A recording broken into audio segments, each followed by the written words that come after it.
Ever wondered how that golden-hued, fragrant liquid in your kitchen olive oil is made?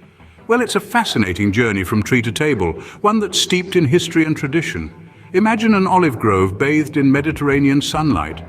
The trees there, some centuries old, are heavy with ripe olives ready to be harvested. It's a labor-intensive process, with workers hand-picking each olive to ensure only the best make it to the next stage. These freshly picked olives are then washed to remove any dirt or leaves. Once clean, they are ready for crushing, a process that was traditionally done with large stone wheels, but now often happens in modern steel crushers.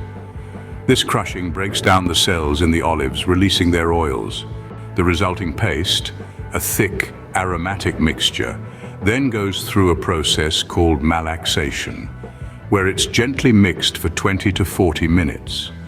This encourages the tiny oil droplets to merge and concentrate, making it easier to extract the oil. Next, the paste is sent for pressing or centrifugation. Pressing involves stacking the paste on fiber discs and applying pressure to squeeze out the oil. Centrifugation, on the other hand, spins the paste at high speed to separate the oil. Both methods aim to extract the maximum amount of oil while preserving its quality and flavor.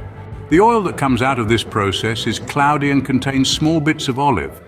So it's sent through another centrifuge to remove these impurities, resulting in a clear golden oil.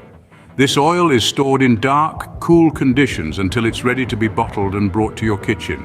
To recap, the making of olive oil involves several steps: harvesting, washing, crushing, malaxation, extraction, and purification. Each stage is crucial in ensuring the oil's quality and unique characteristics. It's a process that combines traditional methods with modern techniques, all to create that delicious, healthy oil we all love.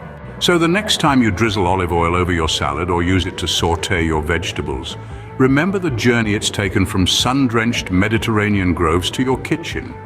It's not just oil, it's a testament to a rich tradition, the labor of many hands and the magic of nature, and that's what makes it so special.